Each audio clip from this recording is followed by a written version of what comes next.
entendimiento sea abierto y tu Santo Espíritu a través de la palabra sea edificándonos, enseñándonos y permitiéndonos crecer y dar fruto sobreabundante para la gloria de tu nombre. Señor, bendice a cada uno de los hermanos que hoy van a estar conectándose a este tiempo y damos para que podamos disfrutar de un tiempo de mucha edificación y de bendición y que nuestras vidas puedan crecer y fortalecerse en ti en todo momento. Recibe, Señor, la gloria, recibe, Señor, la alabanza, la adoración y el honor, hoy y por siempre. Amén. Bueno, bienvenido a César, a Gloria, bueno, el hermano Bertrand, también el hermano Miguel, que por ahora son los que están conectados. Gracias al Señor por sus vidas y bueno, queremos continuar con la sesión número 3 del material que estamos leyendo, Claridad, Necesidad y Suficiencia de la Biblia.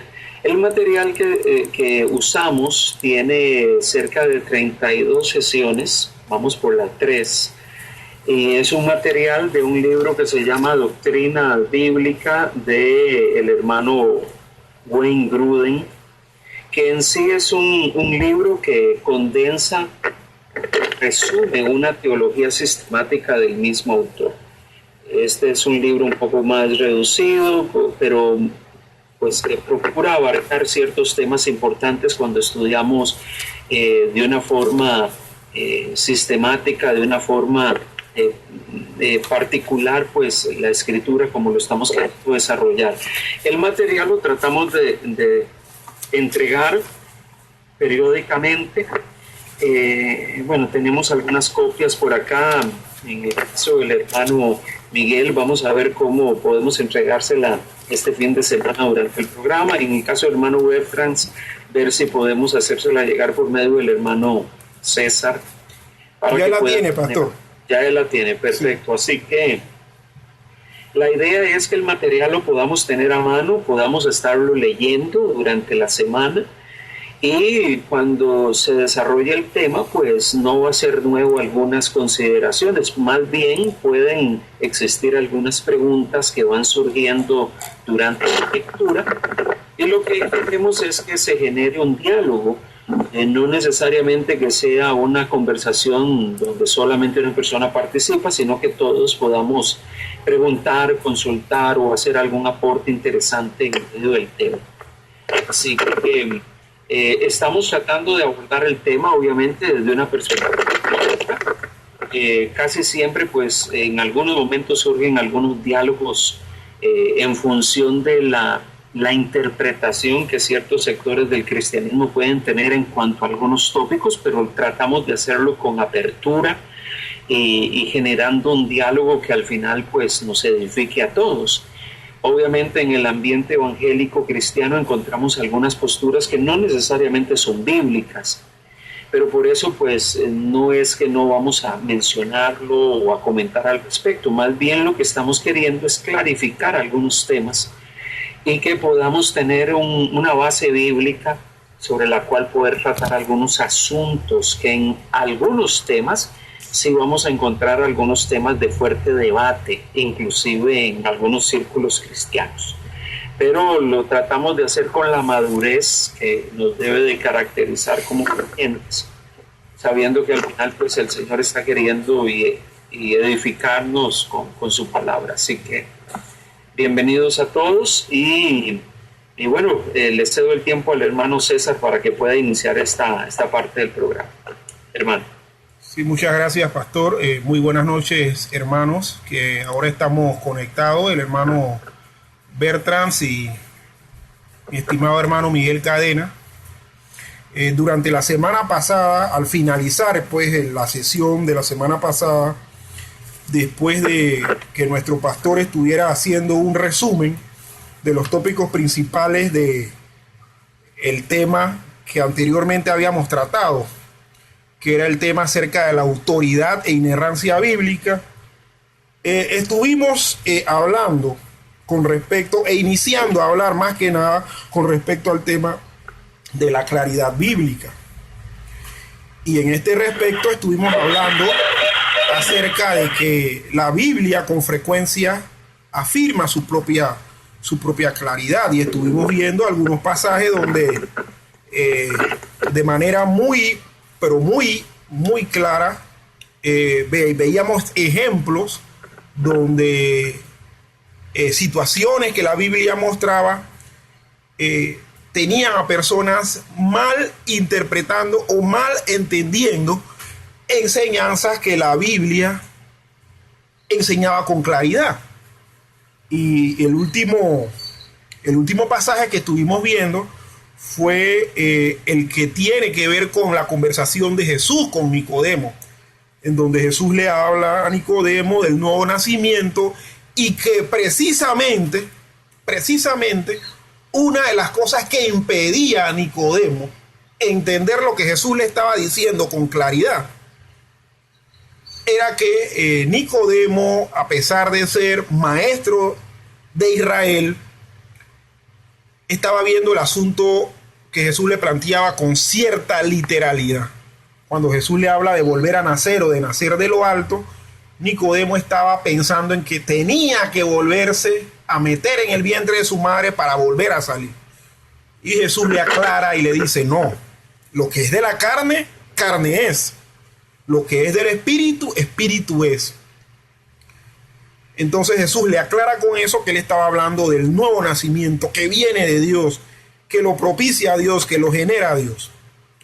Entonces, pues, quedamos en ese punto. Mas, sin embargo, tenemos que proseguir para culminar el punto que les acabo de mencionar. La Biblia con frecuencia afirma su propia claridad. La Biblia con frecuencia afirma su propia claridad. Y para que no pensemos que el entender la Biblia fue de alguna manera más fácil para los cristianos del primer siglo que para nosotros, es importante que nos demos cuenta de que en muchos casos las epístolas del Nuevo Testamento fueron escritas a iglesias que tenían una proporción grande de cristianos gentiles. Eran cristianos relativamente nuevos que no tenían trasfondo en ninguna clase de sociedad cristiana y que tenían muy poco o ningún conocimiento previo de la historia y cultura de Israel. Los hechos de la vida de Abraham, que están datadas alrededor de 2000 años antes de Cristo, estaban para ellos tan lejos en el pasado como los hechos del Nuevo Testamento lo están para nosotros. No obstante, hermanos, los autores del Nuevo Testamento no vacilaron en esperar que incluso esos cristianos gentiles pudieran leer una traducción del Antiguo Testamento en su propio idioma y comprenderlo correctamente. Yo quisiera pedir a mis hermanos para que pueda haber una colaboración en cuanto a la lectura de ciertos textos. Voy a pedirle al hermano Bertrands que por favor, si está bien, hermano, leernos Romanos capítulo 4, versículo 1 al 25. ¿Nos facilita usted esa lectura, hermano Bertrands? Romanos capítulo 4, del versículo 1 al versículo 25. 4 del 1 al 25.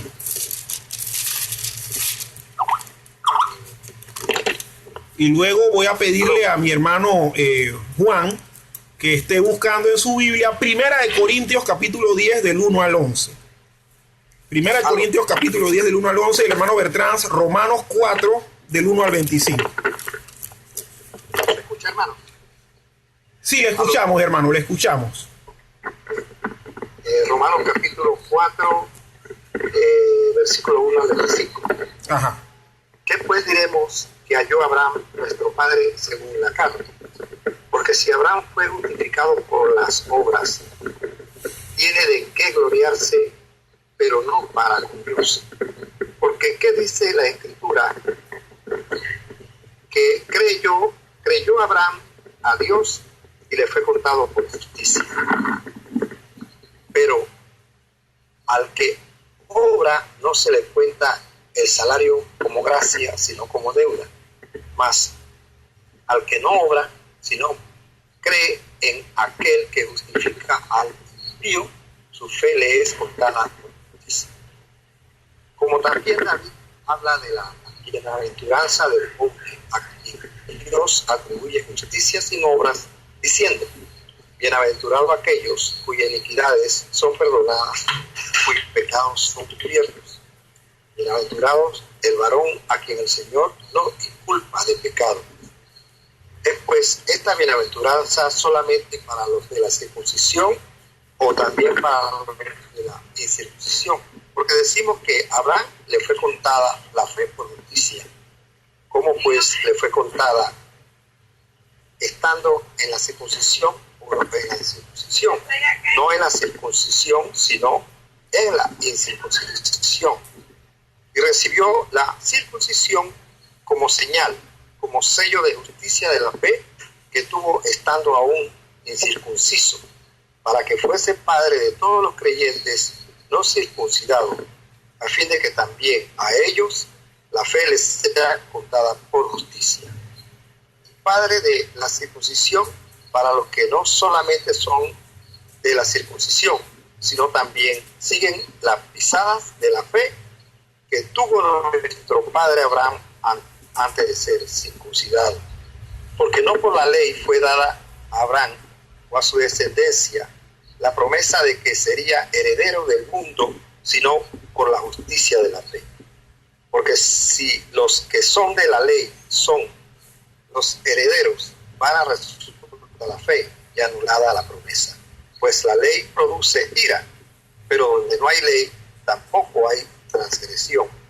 Por lo tanto, es por fe para que sea por gracia, a fin de que la promesa sea firme para toda su descendencia, no solamente para lo que es de la ley, sino también para la que es de la fe de Abraham, el cual es padre de todos nosotros. Como está escrito: te he puesto por padre de muchas gentes delante de Dios, a quien creyó, el cual da vida a los muertos y llama las cosas que no son como si fuesen. Él creyó en esperanza contra esperanza para llegar a ser padre de muchas gentes, conforme a lo que se le había dicho: así será su descendencia. Y no se debilitó en la fe al considerar su cuerpo, que estaba ya como muerto, siguiendo de casi 100 años, con la esterilidad de la matriz de Sara. Tampoco dudó por incredulidad de la promesa de Dios, sino que se fortaleció en fe, dando gloria a Dios, plenamente convencido de que era también poderoso para hacer todo lo que había prometido, por lo cual también su fe le fue contada por justicia. Y no solamente con respecto a él se escribió que le fue contada, sino también con respecto a nosotros, a quienes ha de ser contada. Esto es, a los que creemos en el que levantó de los muertos a Jesús, Señor nuestro, el cual fue entregado por nuestras transgresiones y resucitado para nuestra justificación.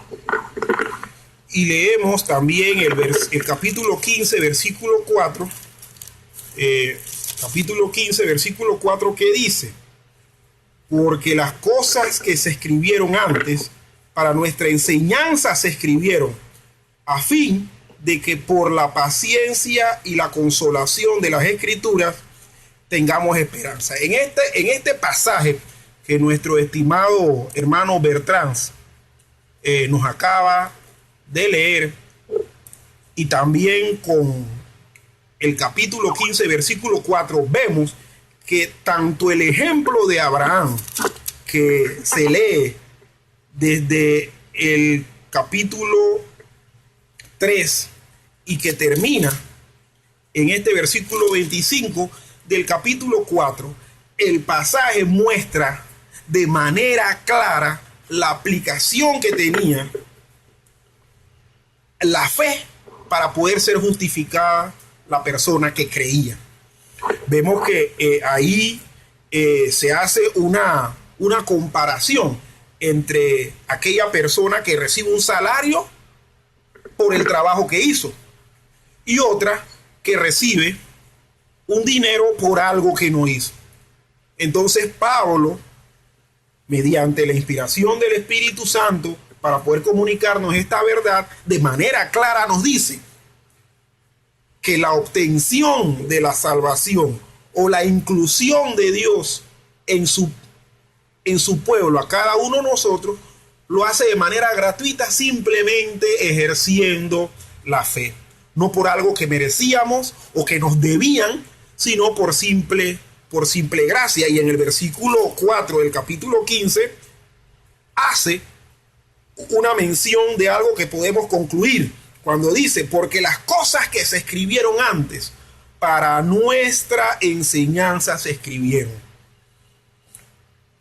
a fin de que por la paciencia y la consolación de las escrituras tengamos esperanza. Hermanos, todas esas cosas que ya sea de Abraham, ya sea del pacto de Dios con Israel, se escribieron precisamente para que nosotros entendiéramos ahora, se escribieron antes, para que nosotros entendiéramos ahora con claridad, como la Biblia lo muestra, la enseñanza esta de que somos justificados por la fe, de que no tenemos ningún mérito para alcanzar las cosas que Dios da, sino que simplemente es por puro regalo. Entonces vemos que, como bien puntualizamos, que no debemos pensar que para los cristianos del primer siglo le fue más fácil que para nosotros entender algunas cosas. Tenemos la misma facilidad que ellos para entender. ¿Por qué? Porque la Biblia es clara para enseñárnosla. La Biblia es clara para que nosotros podamos ser consolados y podamos tener de manera profunda el sentido de la enseñanza que Dios quiere darnos. Juan, por favor, nos lees Primera de Corintios, capítulo 10, versículos del 1 al 11.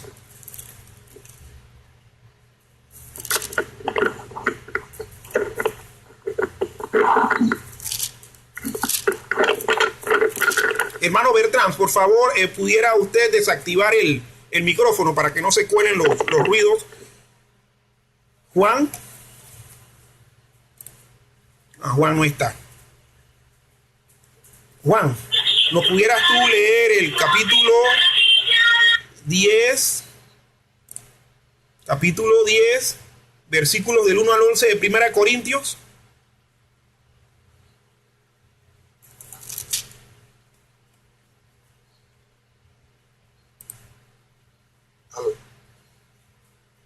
Bueno, parece que Juan.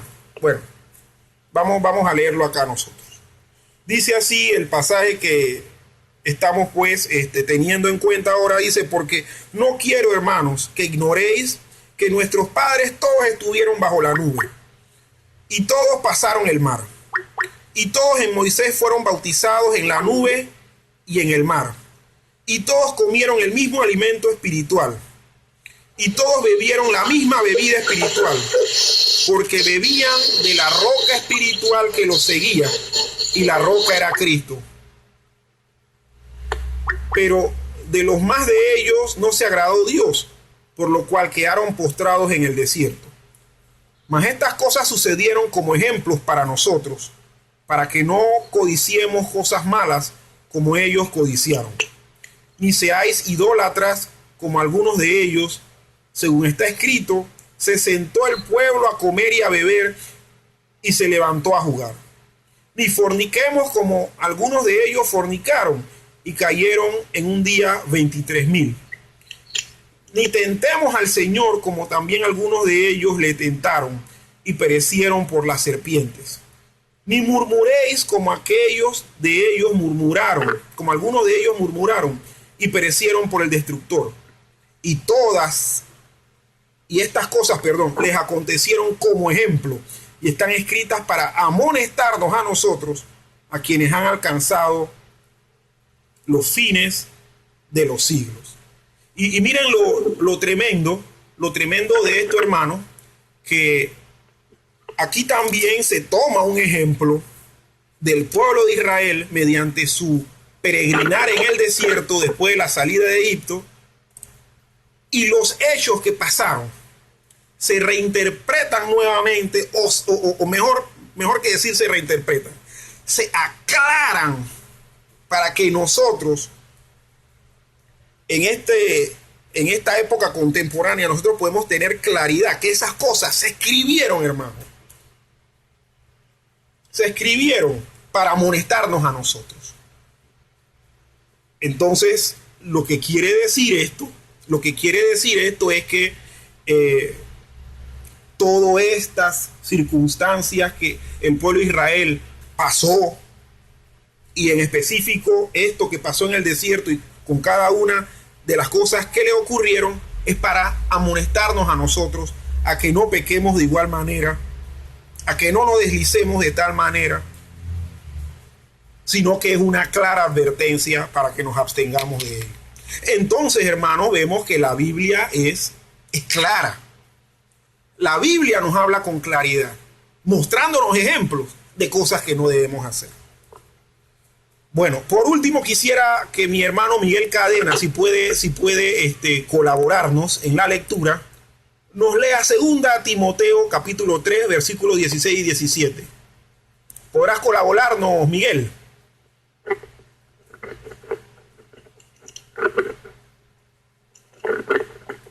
Segunda de Timoteo, capítulo 3, versículos 16 al 17. Y le pido al hermano Bertrand, por favor, que ajuste el micrófono ahí. Muchas gracias, hermano. Miguel. Tengo problema para ajustar el micrófono. Ok. Bueno. Miguel. Digo, César. Sí, dígame, hermano. Bueno, no sé si el hermano Miguel tiene algún problema para hablar. ¿Pudiera usted leernos, los hermanos? Sí, lo leo, 2 de Timoteo, capítulo 3, versículo 16 y versículo 17 dice: toda la escritura es inspirada por Dios y útil para enseñar, para redarguir, para corregir en justicia, a fin de que el hombre de Dios sea perfecto, enteramente preparado para toda buena obra. ¿Qué nos dice este último pasaje que estamos leyendo con respecto a esta afirmación de que la Biblia con frecuencia afirma su propia claridad, de que toda la escritura es útil, de que toda la escritura es suficientemente clara para enseñarnos, para redarguirnos, para corregirnos, para instruirnos en justicia, a fin de que seamos maduros, completos, perfectos y preparados para toda buena obra? Entonces, mis hermanos, en esta doctrina, o en este aspecto de la doctrina de las escrituras que habla de la claridad, la misma Biblia afirma que ella es clara. Y lo afirma con vehemencia, lo afirma con contundencia. También tenemos que hay cualidades morales y espirituales necesarias para entender correctamente. Los escritores del Nuevo Testamento con frecuencia indican que la capacidad de entender correctamente las escrituras es más moral y espiritual que intelectual. De hecho, pasajes de la Biblia dicen que el que no tiene el Espíritu no acepta lo que procede del Espíritu, pues para él es locura. No puede entenderlo porque hay que discernirlo espiritualmente. En nuestra versión Reina Valera dice, porque el hombre natural no percibe las cosas que son del Espíritu de Dios, porque para él son locura y no las puede entender, porque se han de discernir espiritualmente. Entonces, ¿cómo se nos va a presentar la Biblia a nosotros claramente, como ella misma afirma que lo es? Bueno, entendiendo primero, hermanos, que la Biblia tiene con frecuencia la capacidad de hacernos entender sus enseñanzas en el ámbito moral y espiritual. Muchos pueden acercarse a la Biblia de manera intelectual y lograr una comprensión. Pero es que nosotros debemos tener una cualidad de tipo moral que es la que brinda el Espíritu de Dios para que nosotros podamos entenderlo. Que se usan metodologías como la de tener el contexto, como la de hacer observaciones, como la de hacer exégesis y demás. Eso desde un punto de vista muy intelectual, muy técnico, muy humano. Pero es que esto que les acabo de decir, si no está a la par de tener un espíritu de Dios guiando nuestra mente, guiando nuestros pensamientos, no va a lograr precisamente que entendamos las Escrituras. En 2 de Corintios, capítulo 3, versículos 14 al 16, leemos lo siguiente. 2 Corintios, capítulo 3, versículos 14 al 16, mire lo que dice. Pero el entendimiento de ellos se embotó, porque hasta el día de hoy, cuando leen el antiguo pacto, les queda el mismo velo no descubierto, el cual por Cristo es quitado. Y aún hasta el día de hoy, cuando se lea a Moisés, el velo está puesto sobre el corazón de ellos. Pero cuando se conviertan al Señor, el velo se quitará. Miren lo que dice Pablo. Pablo dice, con respecto a que nosotros somos ministros del nuevo pacto, y tomando como ejemplo Israel, dice que ellos, el entendimiento se les embotó, el entendimiento se les endureció. Como dicen muchas veces, tienen la cabeza dura, se les embotó el entendimiento, no dan con un entendimiento.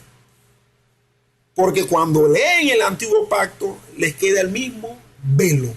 Pero Pablo dice al final de estos 3 versículos que acabamos de leer, que cuando se conviertan al Señor, el velo se quitará. Cuando nosotros nos convertimos al Señor, una de las pruebas indubitables de que creímos en el Señor de manera correcta, de manera genuina, es que nuestro entendimiento de las Escrituras va aumentando. La claridad que tenemos de la Biblia va creciendo. Obviamente también nosotros poniendo de nuestra parte, haciendo la parte que nos corresponde de estudiar la Biblia, de esforzarnos en hacer. Pero, como le dije, el esfuerzo intelectual humano tiene que ir de acuerdo con esta cualidad moral y espiritual necesaria para entender las Escrituras. También vemos en el libro de Hebreos, capítulo 5, versículo 14, también nos habla de esta temática cuando dice, pero el alimento sólido es para los que han alcanzado madurez, para los que por el uso tienen los sentidos ejercitados en el discernimiento del bien y del mal. El escritor de Hebreos nos habla de estas cualidades morales y espirituales, comparando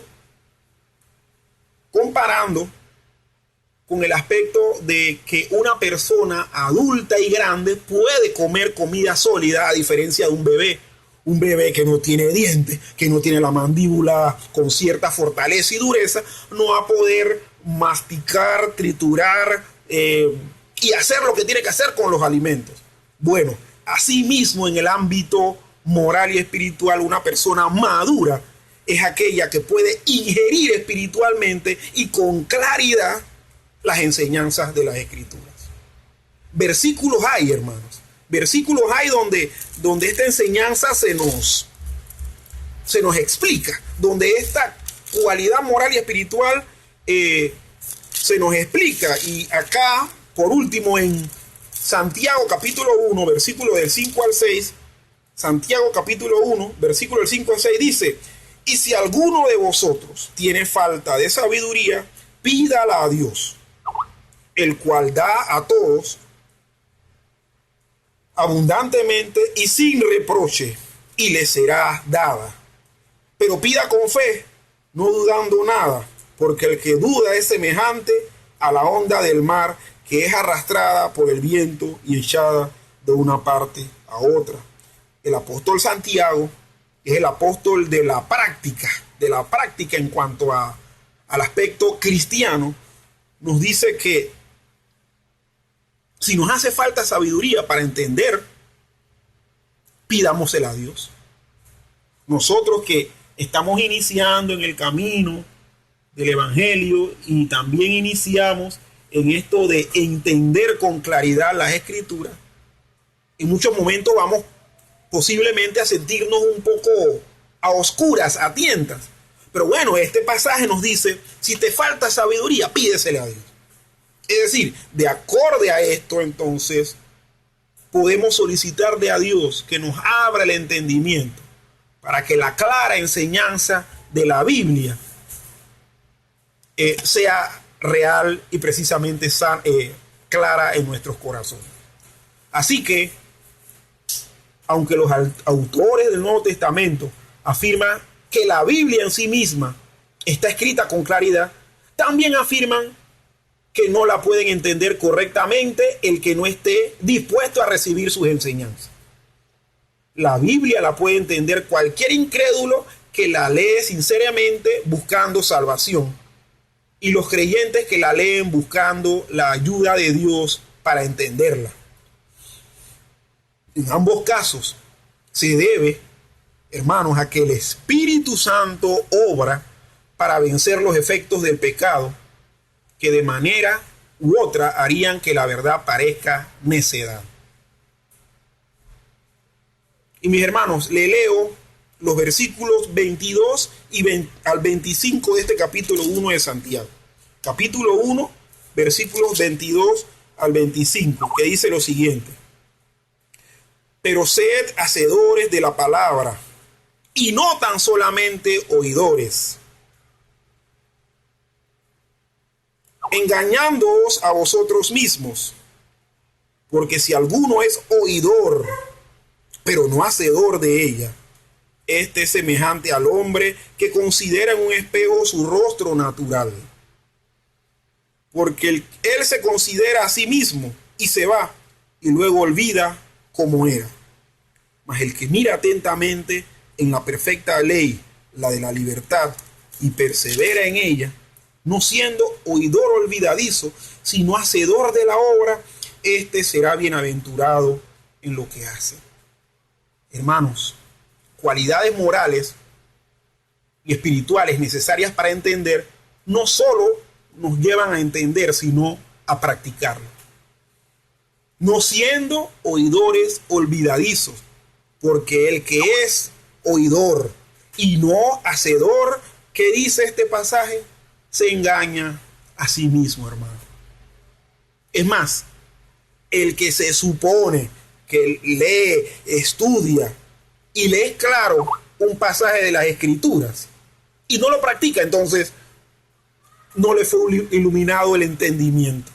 No le fue iluminado el entendimiento.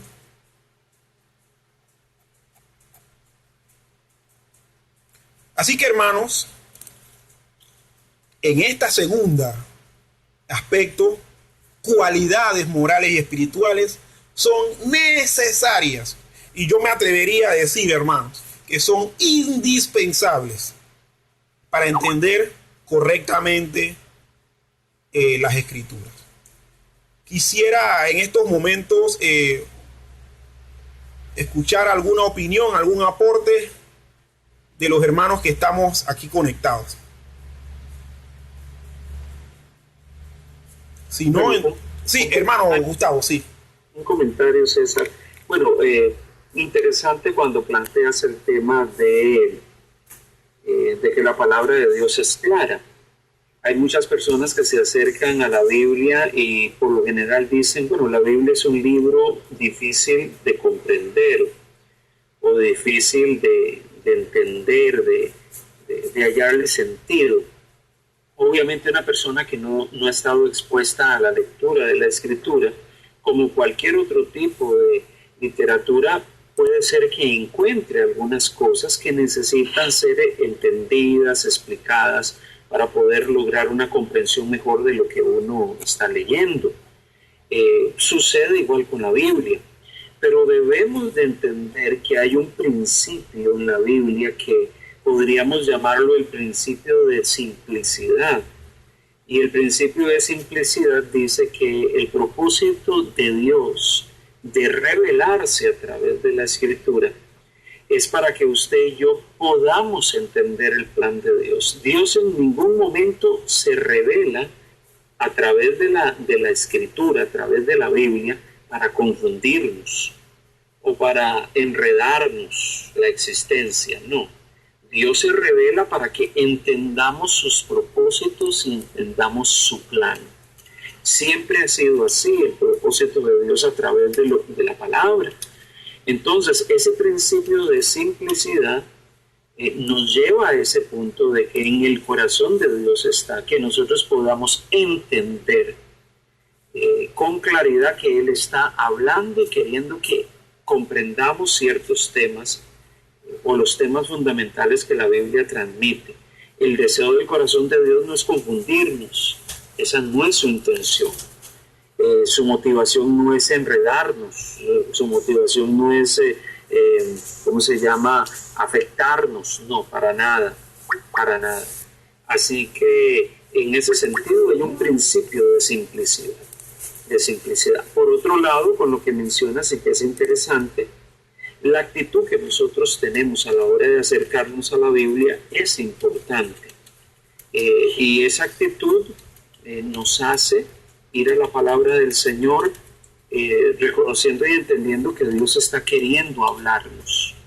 Y mi actitud de no solamente ir como un ejercicio académico o básicamente para tratar de justificar ciertas cosas, porque hay mucha gente que se acerca así, queriendo justificar ciertos temas o ciertos asuntos de su perspectiva o de su visual de la vida. Hay mucha gente que se acerca así. Y mientras esa actitud persista en el ser humano, obviamente no vamos a poder tener claridad de lo que Dios está queriendo. Por eso Dios demanda disposición de parte nuestra a la hora de acercarnos a la Escritura.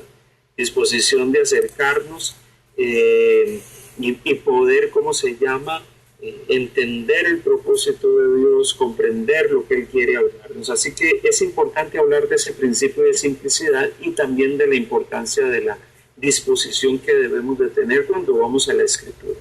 Sí. Pastor, nuestro hermano José Luis Perea parece que quiere conectarse. Sí, él tiene que autorizarme porque le envié la invitación y él tiene que aceptarme primeramente. Sí. Okay. Bueno, hermanos, interesante lo que nuestro pastor está reafirmándonos. Y bueno, la Biblia es simple, es sencilla, es clara. Y Dios, obviamente, al inspirar las Escrituras, las inspiró usando intermediarios humanos con terminología humana y ejemplos del diario vivir del ser humano para que las verdades fueran claramente recibidas. Pero también tenemos que volver a repetir el hecho de que las cualidades morales, espirituales son necesarias, indispensables para poder entenderlas. Otro punto, hermanos, que debemos también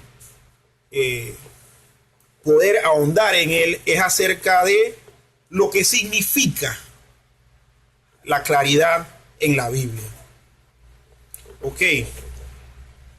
Los teólogos a veces han limitado un tanto la claridad de la Biblia a solamente que la Biblia es clara al enseñar el camino de salvación. Y ponen pasajes que se aplican a muchos aspectos diferentes de la enseñanza bíblica y no parecen respaldar tal limitación a aspectos de los que se puede decir que las Escrituras hablan claramente. Parece ser más fiel a estos pasajes bíblicos definir la claridad de la Biblia como lo que pudiéramos decir a continuación. La claridad de la Biblia quiere decir que las Escrituras están escritas de tal manera que sus enseñanzas las puede entender todo el que la lee buscando la ayuda de Dios y estando dispuesta a seguirla. Miren, justamente lo que el pastor confirmó hace un rato. ¿Qué debemos nosotros entender por claridad, hermanos? Es que las escrituras están escritas, están inspiradas, están plasmadas de tal manera que las enseñanzas que encontramos en ellas las puede entender todo el que la lee buscando la ayuda de Dios, o todo el que tiene las cualidades morales y espirituales que leímos anteriormente, y estando también dispuesto a practicarla, ponerlo por obra, no ser un oidor olvidadizo, sino también un hacedor. Entonces, una vez que hemos indicado esto, debemos también reconocer que muchos, incluso dentro del pueblo de Dios, en efecto, malentienden la Biblia. La pregunta que surgiría de todo esto, de esta definición, es la siguiente: ¿por qué algunos malentienden la Biblia? Y yo quisiera, antes de poder llegar a desarrollar esto, quisiera lanzar la pregunta al aire. ¿Por qué ustedes creen, hermanos, que mucha gente dentro del cristianismo y fuera del ámbito cristiano malentienden la Biblia?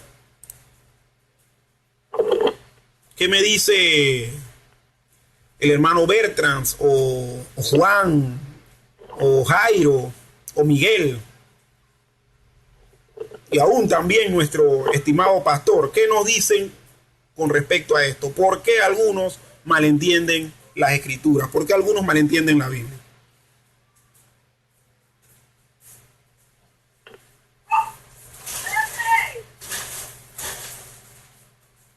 A ver, hermanos. Amén, Juan. Sí, dime, Juan, ¿por qué tú crees que algunos malentienden la Biblia? Yo creo que mucha gente la quieren acomodar a su manera de vivir la vida, para ellos seguir haciendo muchas cosas del mundo y seguirla de esa manera. Yo siento que ellos están claros de que no se puede hacer, pero para acomodar y satisfacerse ellos de las cosas del mundo, ellos ponen la palabra de Dios de esa manera.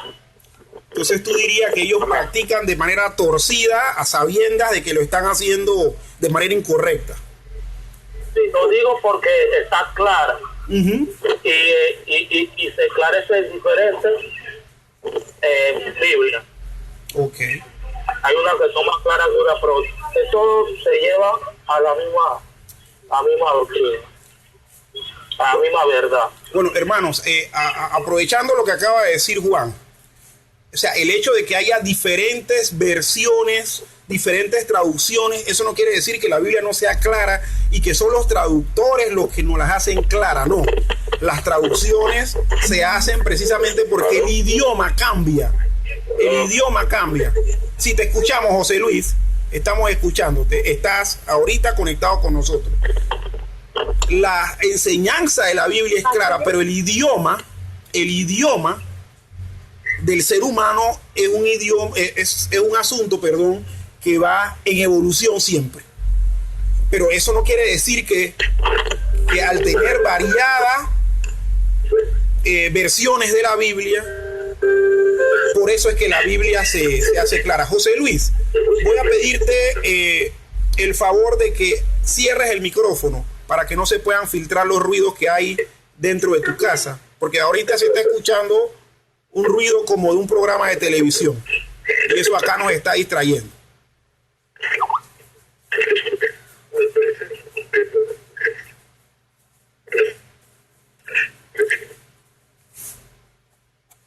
Muy bien, seguimos entonces. Entonces Juan decía que muchos quieren poner las escrituras a su acomodo y practicarlas de manera conveniente. ¿Quién más pudiera dar una opinión con respecto a eso?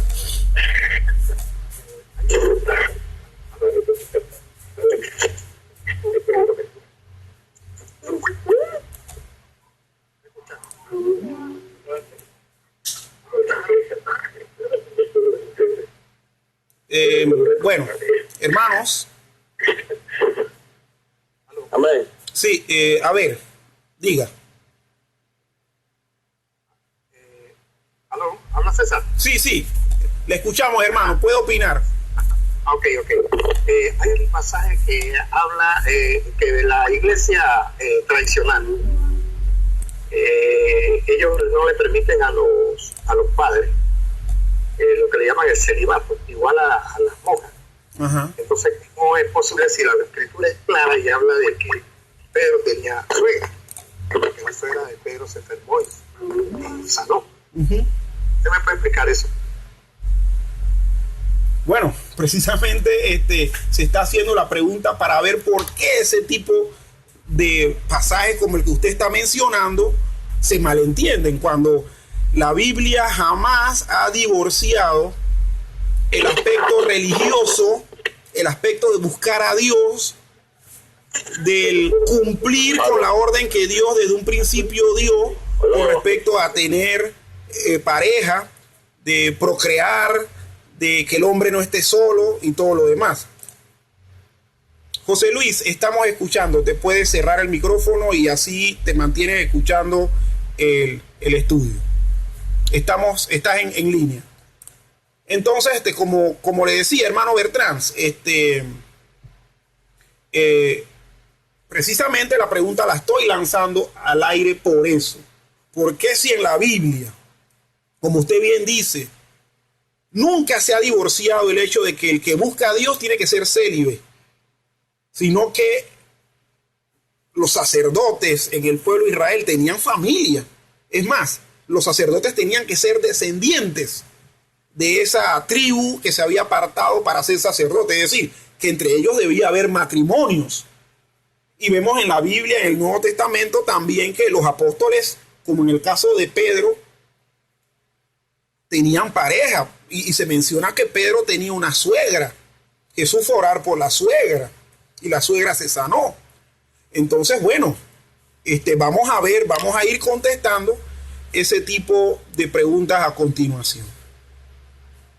Amén, hermano. Le habla Jairo y disculpe. Sí. Bueno, yo quisiera aportar y, bueno, con respecto a la pregunta que usted ha lanzado, siento que dirán porque Jesús fue santo, no tuvo pareja. Entonces, como dice que hay que ser imagen de Él y llegar a la estatura de Él, siento que lo literalizan de una manera de que tienen que vivir como Él, pero es que no entiende que Él cumplía con un propósito y era de un sacrificio de que no conociera pecado. Entonces agarran ese pasaje bíblico y lo tuercen a su manera, tratando, porque nadie puede llegar a ser semejante a Cristo como tal. Entonces siento que literalizan la Biblia y se llenan de emoción y entonces caen en esos errores que para mi concepto son muy garrafales. Así que creo que más por emoción y porque no entiende el verdadero significado de ser varón perfecto. Dios le bendiga. Amén. Muy bien. Bueno, vamos a ir viendo esto con lo que la Biblia pues nos ofrece con respecto a respuestas en este caso. Porque algunos malentienden la Biblia. Durante el mismo tiempo de Jesús, sus propios discípulos a veces no entendían el Antiguo Testamento ni las propias enseñanzas de Jesús. Vamos a leer ahora, y les invito a que me sigan, Mateo capítulo 15, versículo 16. Mateo capítulo 15, versículo 16 dice lo siguiente. Dice, Jesús dijo, ¿también vosotros aún sois sin entendimiento? Vemos en Marcos capítulo 4, versículos del 10 al 13. Marcos 4, del 10 al 13, lo siguiente. Cuando estuvo solo, los que estaban cerca de él, con los 12, le preguntaron sobre la parábola. Él les dijo, a vosotros os es dado saber el misterio del reino de Dios, mas los que están afuera, por parábolas todas las cosas, para que viendo vean y no perciban, y oyendo oigan y no entiendan, para que no se conviertan y les sean perdonados los pecados. Jesús les responde en estos dos casos a sus discípulos enseñanzas que él les había dado y que ellos después se acercaron y le dijeron: Señor, ¿qué fue lo que quisiste decir? También vemos, por ejemplo, en Lucas capítulo 18, versículo 34, Lucas 18, 34, lo siguiente, y dice así: pero ellos nada comprendieron de estas cosas, y esta palabra les era encubierta, y no entendían lo que les decía. Y Jesús en este caso estaba hablando acerca de su muerte.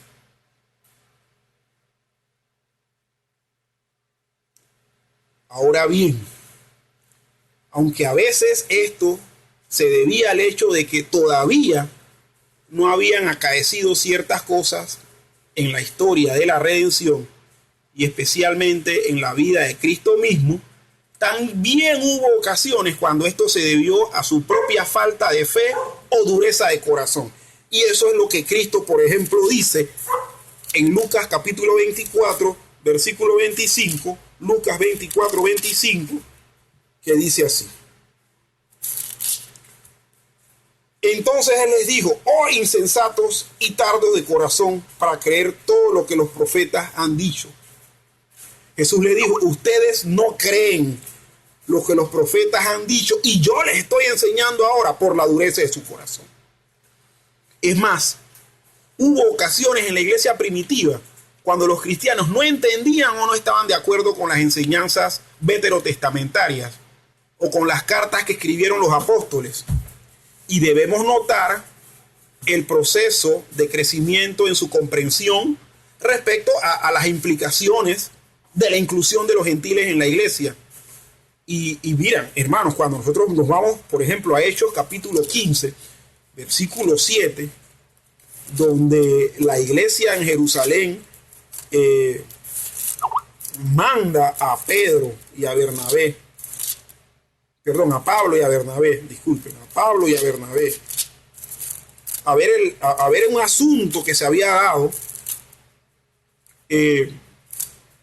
Vemos entonces la conclusión que hacen los apóstoles. La conclusión que hacen los apóstoles. Y dice: y después de mucha discusión, Pedro se levantó y les dijo: varones hermanos, vosotros sabéis cómo ya hace algún tiempo que Dios escogió que los gentiles oyesen por mi boca la palabra del evangelio y creyesen. Ok, en el concilio ese que estaban teniendo dentro de la iglesia en Jerusalén, estaban diciendo: ¿qué les vamos entonces a decir a estos gentiles? ¿Por qué? Porque los gentiles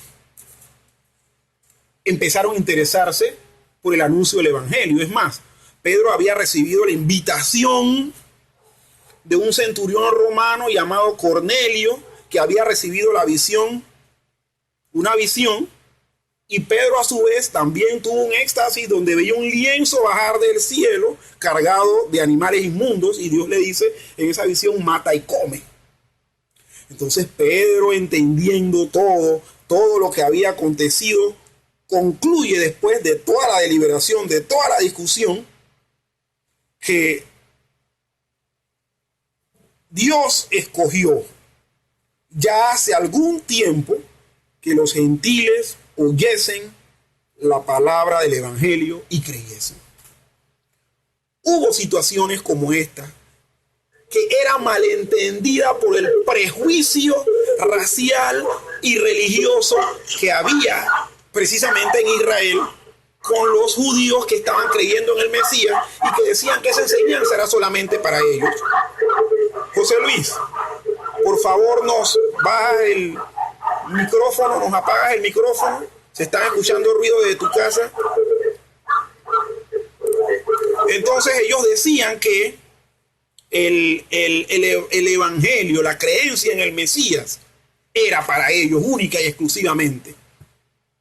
Que los gentiles eran carne del infierno. Ellos nacían para morir y condenarse. y que los únicos que nacían para creer y ser dignos del reino de Dios eran los hijos de Israel, los que practicaban el judaísmo. Pero nosotros vemos que ese malentendimiento ellos lo llevaron hasta la iglesia y que Dios tuvo que ir mostrando revelación con respecto a eso para aclararles que eso no era así. Amén, hermanos. Bien. Amén. Entonces, para ayudar a... Hermano, ¿sí? ¿Iba a opinar algo, hermano? Bien, continuamos.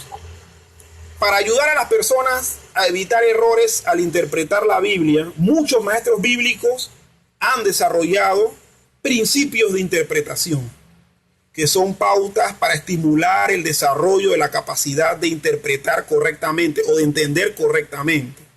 Aquí entramos a lo que es la hermenéutica, palabra de origen griego que significa interpretación. ¿Qué significa interpretación? Entonces, esto se le da al campo de estudio. Nosotros tenemos hermenéutica bíblica, lo que muchos maestros bíblicos brindan pues a la iglesia para que no caiga en errores interpretativos, es principios de interpretación, o sea, técnicas hermenéuticas. También, hermanos, para ayudar a evitar errores de interpretación, se hace uso de la exégesis, término que se refiere a la práctica misma de interpretar, es decir, sacar la verdad del texto bíblico y no introducir interpretación al texto, sino sacar la verdad del texto. Entonces, consecuentemente, cuando uno estudia los principios de interpretación, que se llama hermenéutica, pero cuando uno aplica esos principios y empieza a explicar el texto, entonces eso es exégesis. Miren, hermanos, voy a hacer un paréntesis aquí. Y voy a hablar un poquito de mí con respecto a este punto. Miren, yo tuve un peregrinar donde yo tenía mucha discusión de términos y de verdades en mi mente por mucho tiempo. Hasta que llegó la oportunidad de que yo pude tomar un curso de interpretación bíblica y en donde se nos enseña todo esto de los pasos para interpretar la Biblia y todo lo demás, hermenéutica bíblica.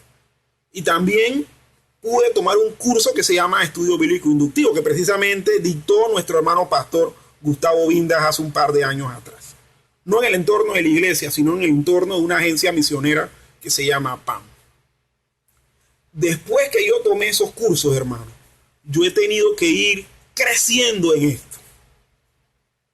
O sea, ¿eso en qué me ha ayudado? Me ha ayudado a poner disciplina y orden en mi mente.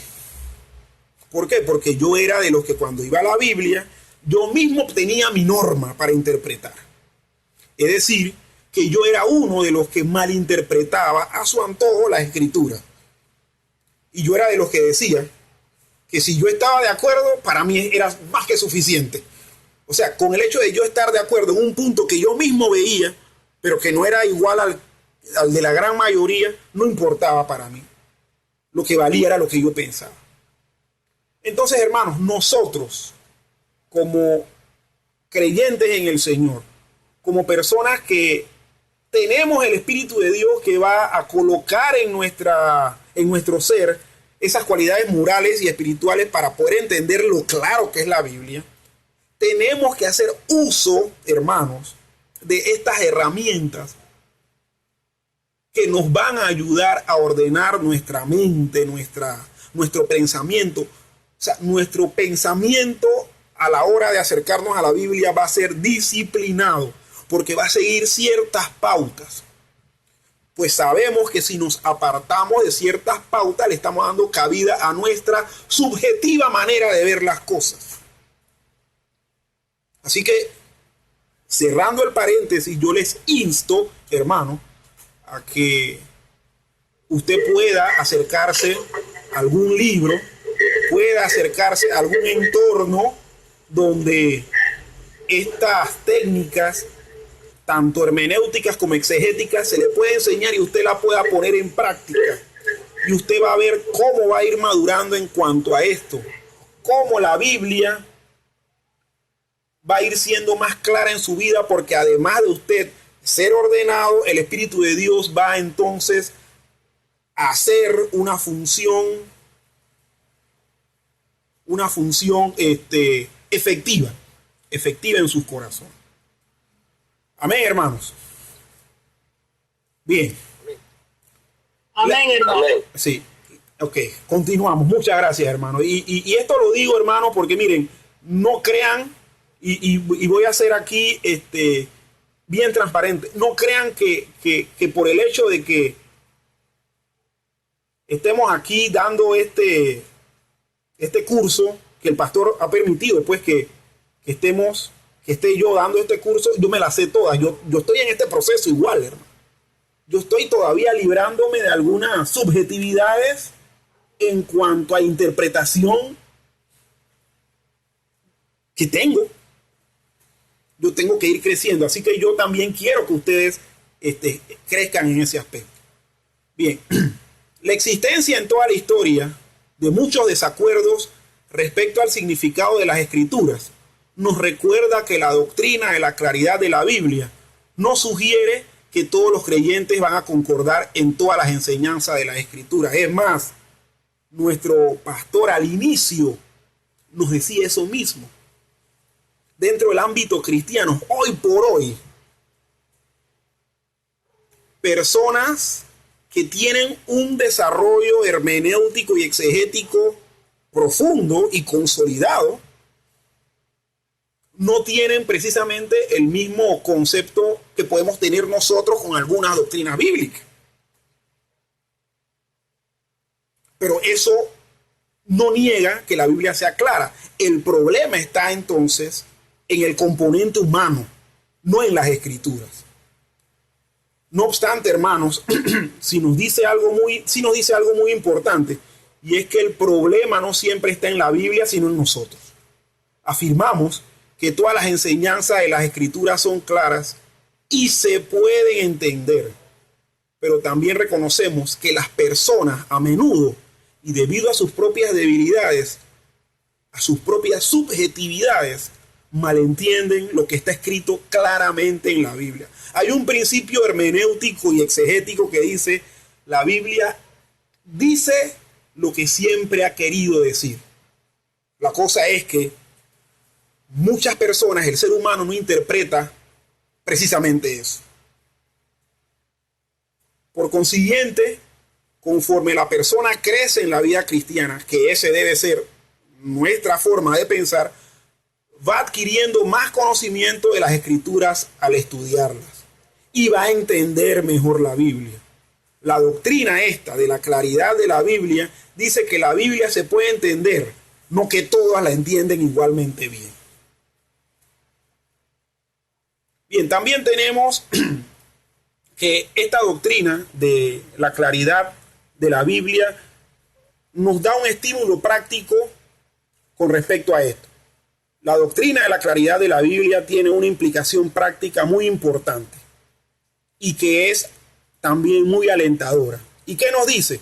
Nos dice que en donde hay aspectos de desacuerdo doctrinal o ético, como por ejemplo el bautismo, la predestinación o el gobierno de la iglesia, hay solamente dos causas posibles de estos desacuerdos. Uno, puede deberse a que estamos tratando de hacer afirmaciones en donde la Biblia guarda silencio.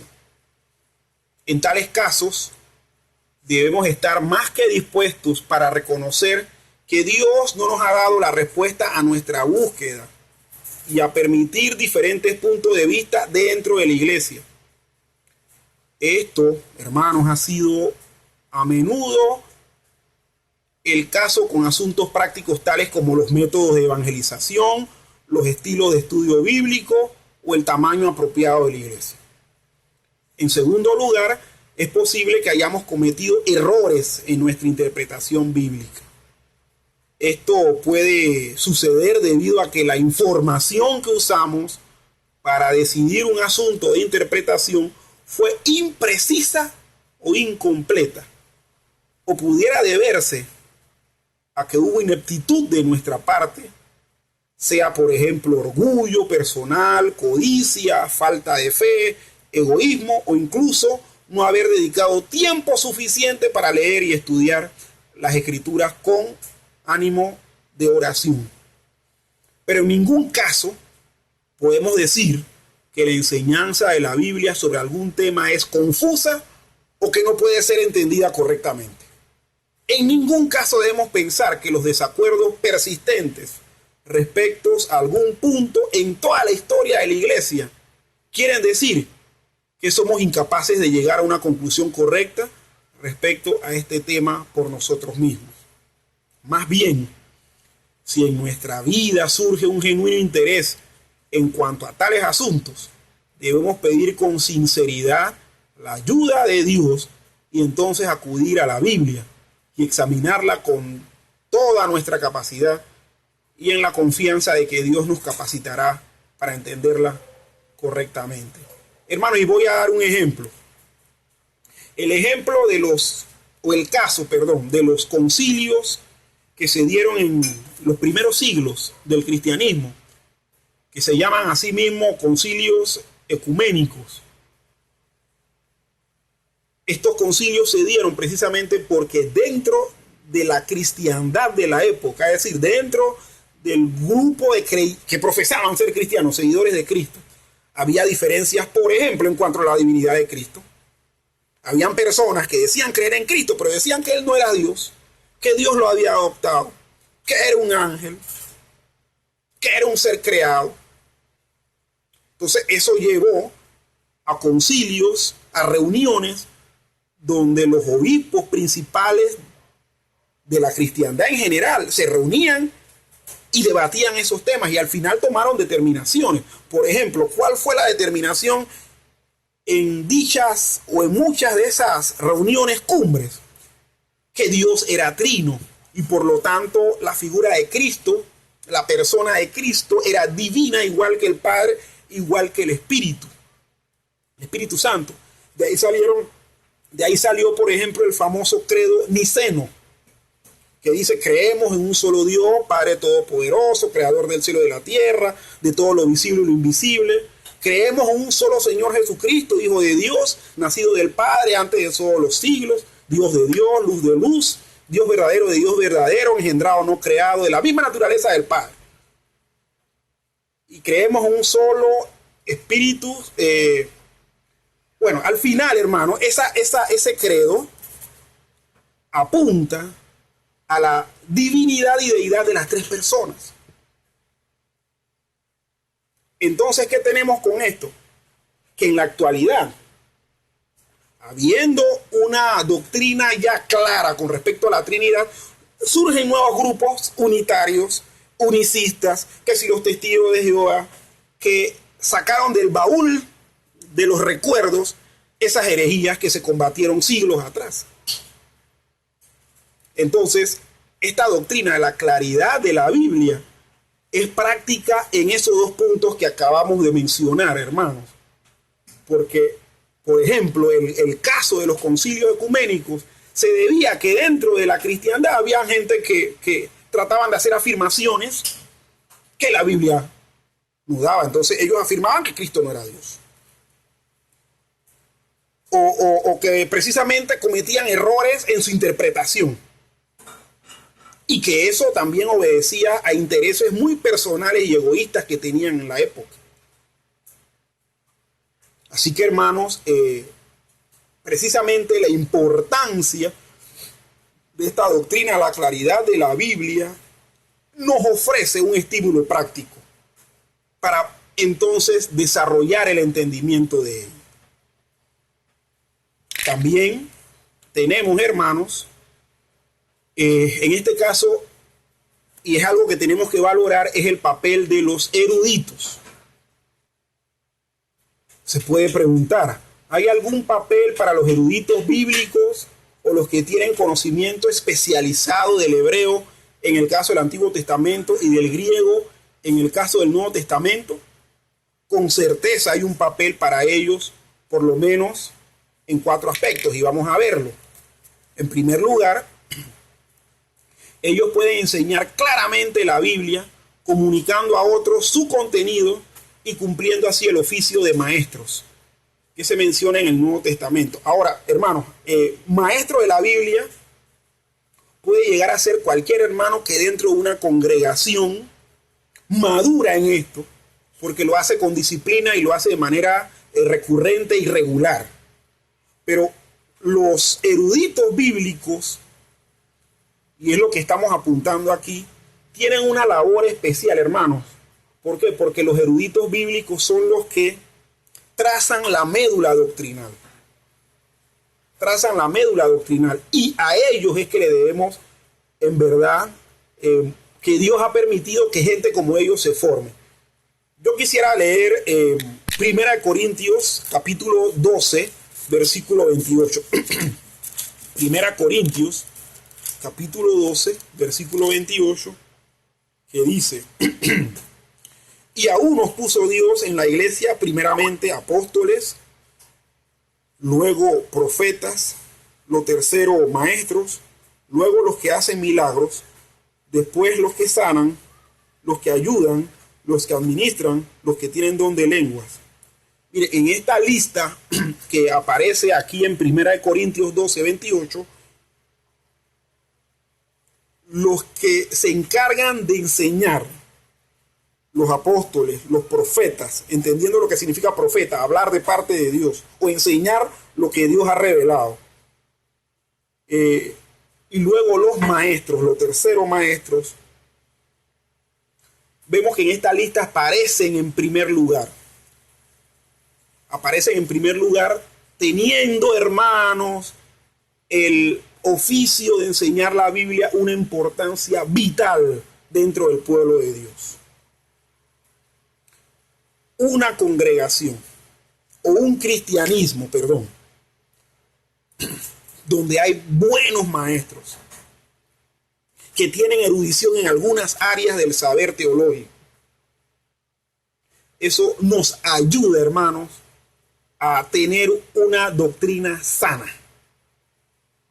Pero si dentro del cristianismo hay un montón de maestros, entre comillas, que no tienen ningún grado de erudición, que no se someten a ninguna formación ni hermenéutica ni exegética,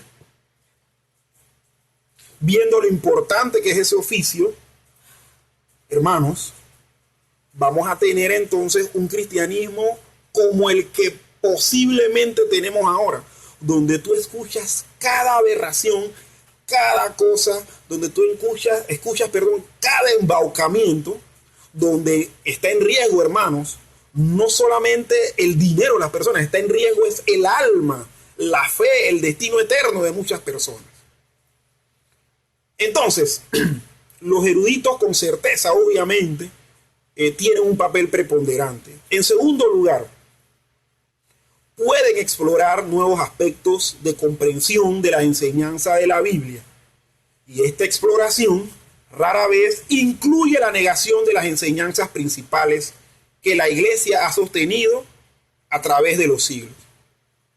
Y hay que decir si es que ocurre, ¿no? Si es que ocurre. Que incluya la negación de enseñanzas principales que la Iglesia ha sostenido a través de los siglos. Por ejemplo, lo que mencionamos acerca de la Trinidad. Vamos a ver que ningún erudito bíblico serio va a negar la Trinidad.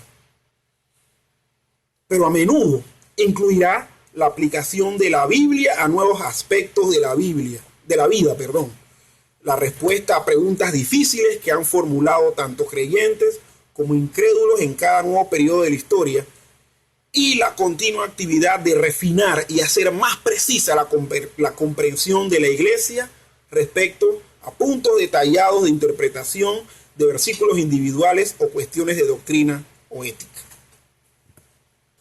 Entonces vemos aquí en este segundo aspecto del papel de los eruditos que ellos no van a negar enseñanzas bíblicas principales, lo que van a hacer es a refinar, a pulir. Pero van a pulir o a refinar lo que ya se sabe que es ortodoxo. No es que van a inventar el agua tibia ni nada de eso. Van simplemente a refinar. En tercer lugar, estos eruditos a los que Dios les ha confiado ese papel principal de enseñar las escrituras, pueden defender las enseñanzas de la Biblia contra los ataques de otros eruditos o de personas con preparación técnica especializada. El papel de enseñar la palabra de Dios a veces también incluye corregir enseñanzas falsas. Y eso lo vimos al principio, hermanos, cuando empezamos. ¿Qué era teología sistemática? Eso se llama apologética. Apologética, o sea, presentar defensa, corregir enseñanzas falsas. Uno debe poder exhortar a otros con la sana doctrina y también refutar a los que se opongan, como dice Tito, capítulo 1, versículo 9, que voy a leer a continuación. Tito, capítulo 1, versículo 9, que dice: retenedor de la palabra fiel, tal como ha sido enseñada, para que también pueda exhortar con sana enseñanza y convencer a los que contradicen. O como dice 2 Timoteo, capítulo 2, versículo 25, que dice que con mansedumbre corrija a los que se oponen, por si quizá Dios le conceda que se arrepientan para conocer la verdad. Hermanos, defender las enseñanzas de la Biblia es un papel que Dios le ha dado a los que Él ha levantado como maestros. Y miren, y yo creo que ese es el deseo de nuestro pastor, que nosotros los que estamos tomando este curso podamos tener esas cualidades a futuro. ¿O no creen, hermanos? Amén. Que podamos nosotros corregir con mansedumbre y también enseñar a otros. Dios quiera que se arrepientan. O sea, imagínense, hermanos, que con esta bendición que Dios nos da de poder aprender la Biblia y el uso regular de la Biblia y ejercitarse en esta disciplina, nos va a convertir a nosotros en ser personas que por enseñar la Biblia de manera adecuada, de manera sana, tal como ha sido enseñada desde los apóstoles hasta ahora, va a permitirnos a nosotros poder lograr, si en algún modo Dios le permite a una persona que se arrepiente y crea en el Señor. Amén, hermanos. Y finalmente, en cuarto lugar, pueden suplementar el estudio de la Biblia para beneficio de la iglesia. Los eruditos bíblicos a menudo tienen preparación que les permite relacionar las enseñanzas de la Biblia con la rica historia de la iglesia y hacer más precisa la interpretación de las escrituras y su significado más vívido, con un mayor conocimiento de los lenguajes y culturas en los que se escribió la Biblia. Estas cuatro funciones benefician a la iglesia como un todo, y todos los creyentes deben estar agradecidos a los que las desempeñan. Sin embargo, estas funciones no incluyen el derecho a decidir por la iglesia como un todo lo que es doctrina verdadera o falsa. Si un derecho así fuera prerrogativa de los eruditos bíblicos con preparación formal, se convertiría en una casta gobernante de la iglesia. Y el funcionamiento ordinario del gobierno de la iglesia, según se describe en el Nuevo Testamento, cesaría. El proceso de toma de decisiones de la iglesia debe dejarse a los oficiales de la iglesia, sean eruditos o no. Y en iglesias en las que hay una forma congregacional de gobierno, no solamente a los oficiales, sino también a la gente de la iglesia como un todo. Hermanos, miren, voy a tomar estas últimas conclusiones para decir algo. El hecho de que haya maestros de la Biblia con este grado de preparación que nos puedan a nosotros guiar a mantener la fe que una vez fue dada a los santos, no debe llevarnos al extremo peligroso de querernos convertir en una casta o gobernante o súper privilegiada, porque eso precisamente es lo que pasa en las sectas. Eso es lo que precisamente pasa en estos movimientos que no son ortodoxos, que están actualmente operando dentro de la cristiandad y que tienen confundida a mucha gente dentro de la teología de la prosperidad. Por ejemplo, lo que diga el líder máximo de la organización o de la tendencia teológica esa es ley. Y entonces eso que ha provocado que hasta los aspectos de gobierno de las iglesias dependan exclusivamente de esa élite. ¿O no es así? ¿O yo estoy diciendo algo que no está ocurriendo? Es que eso es precisamente lo que está ocurriendo. Entonces, nosotros, hermanos, debemos de aprovechar la erudición bíblica sana que hay para conservar la doctrina, para seguir sosteniendo las doctrinas fundamentales y diferir en lo que se puede, que es secundario y que no es trascendental.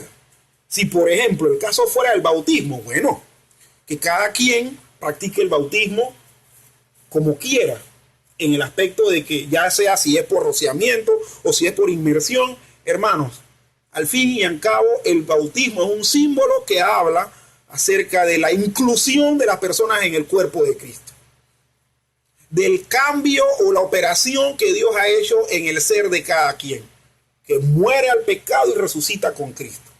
Ya sea que te rieguen, que te rocíen o que te sumerjan, ese es el significado del bautismo.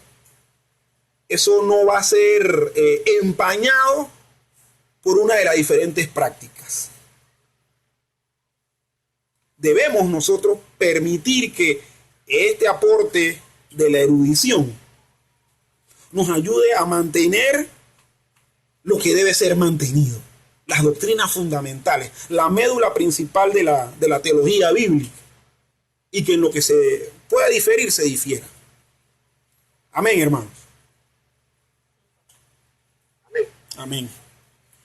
Y bueno, y para ir terminando, tenemos también, además de la claridad de la Biblia, tenemos el tema de la necesidad de la Biblia. La Biblia es necesaria, hermanos. Sin la Biblia nosotros vamos a ver que no se podrán hacer algunas cosas. Pero ¿qué dice la definición de necesidad de la Biblia? La necesidad de las Escrituras se define como, o quiere decir, que la Biblia es necesaria para el conocimiento del Evangelio, para mantener la vida espiritual y para el conocimiento cierto de la voluntad de Dios. Pero no es necesaria para saber que Dios existe, ni para saber algo en cuanto al carácter de Dios y las leyes morales. Bien, hermanos, miren, voy a explicar eso porque de repente puede parecer que lo que se acaba de mencionar es contradictorio. Y no es así, hermano. ¿Por qué? Porque la Biblia, y es lo que vamos a ver en lo próximo, posiblemente ahorita no, porque ya estamos terminando, pero en lo próximo nosotros vamos a ver que dentro del conocimiento bíblico y teológico se manejan dos términos. Se maneja revelación general y se maneja el término de revelación particular. La revelación general es lo que nos ofrece la naturaleza o la creación de Dios. Todo ser humano, por ejemplo, tiene, aunque sea un entendimiento vago, pero entiende que existe un ser superior. Todo ser humano, ya sea que tenga algo de inteligencia poca o mucha, tiene que llegar en su conciencia a concluir que este complejo universo no fue creado al azar como muchos pretenden decir. Entonces, ese tipo de conocimiento ¿Quiénes lo brindan? Lo brinda la revelación general o lo que uno entiende de Dios por medio de la creación. Pero también existe lo que se llama revelación particular. ¿Cuál es la revelación particular? La que está en las Escrituras, la que se nos maneja como doctrina, la que se nos plasma en este libro que viene desde Génesis y termina en Apocalipsis.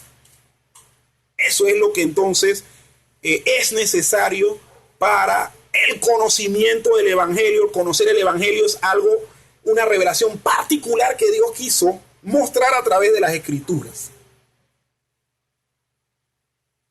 Para mantener la vida espiritual también eso es revelación particular. Y para el conocimiento de la voluntad de Dios, eso también es revelación particular. Pero para saber que Dios existe, hermanos, eso es la misma naturaleza. Obviamente también la Biblia nos habla de la existencia de Dios. Pero la misma naturaleza atestigua nuestra conciencia de que Dios existe. Y que es un ser poderoso. Y que es un ser con leyes morales y éticas. Entonces, es a esto a lo que apunta la definición. La próxima semana, si el Señor nos da vida, entonces vamos a estar viendo que la Biblia es necesaria para el conocimiento del Evangelio, que la Biblia es necesaria para mantener la vida espiritual, que la Biblia es necesaria para el conocimiento cierto de la voluntad de Dios, pero que la Biblia no es necesaria para saber que Dios existe, ni para saber algo en cuanto al carácter de Dios y sus leyes morales. Bueno, hermanos, dejamos esto hasta acá y pasamos entonces a nuestro pastor, pues, para que nos dé las instrucciones finales. Bueno, gracias, César. Bueno, la verdad que un tema interesante es el tema de que la Biblia es clara, de que la Biblia se expresa y Dios se comunica de una manera especial, queriendo que entendamos el mensaje. En ningún momento la intención de Dios es confundir, sino que es que aclaremos y entendamos el mensaje. Y por eso hablamos de la claridad de la Biblia. Y toda la Biblia, todas las escrituras, todas sus enseñanzas tienen el deseo, la disposición de Dios de que podamos tener claridad y que podamos estar dispuestos no solamente a oír, sino a obedecer. Y por otro lado, pues el tema de la necesidad que estamos empezando a hablar, que es importante que también, y vamos a estar reafirmando algunos conceptos, es necesaria, no para saber que hay un Dios. Yo no necesito, tener la Biblia para saber que hay un Dios. O sea, hay una revelación natural que me muestra eso. Hay una palabra escrita que me comunica lo que ese Dios nos ha querido revelar. Así que la escritura y la Biblia es necesaria para que usted tenga una comprensión y un conocimiento del Evangelio y que nos pueda permitir vivir una vida que agrade al Señor. Vamos a estar pues reafirmando algunos conceptos de estos en la próxima sesión, el próximo miércoles, agradeciendo al Señor por la disposición de cada uno de conectarnos en el día de hoy. El fin de semana, si el Señor lo permite, el domingo 28, estamos en el Parque Natural Metropolitano, en el Salón Oropéndulas, desde las 3 de la tarde. Es el programa del próximo domingo, para que sepa. Así que no va a ser en horario de la mañana, sino en horario de la tarde. 3 de la tarde vamos a estar iniciando y terminando aproximadamente 5:30, 6. Así que para que usted y yo nos dispongamos para reunirnos, estar juntos, y poder tener un tiempo para adorar al Señor, estar en comunión unos con otros, bueno, y honrar y bendecir el nombre del Señor a través del tiempo que el Señor nos va a brindar este próximo domingo. Acuérdese de que si usted ha determinado colaborar con lo de la Escuela Bíblica de Verano en Motivé, y ha determinado dar algunas donaciones. Puede llevarlas el domingo. El domingo la hermana Elba está tomando nota de aquellos que van a participar del campamento del 16 y 17 del mes de abril, en el campamento del Amanecer en Arraiján. Tenemos bautismos ese domingo 17 de abril. Aquellos que todavía no se han bautizado en agua, existe la posibilidad de lo que lo pueda hacer. Lo único es que me tiene que notificar, porque hay varias sesiones donde vamos a estar hablando del tema del bautismo en agua. Así que es importante que, si usted desea ser parte del grupo de los hermanos que va a bautizarse, pueda hablar conmigo previamente. Así que, amados hermanos, vamos a orar y bueno, le damos gracias al Señor. Gracias por su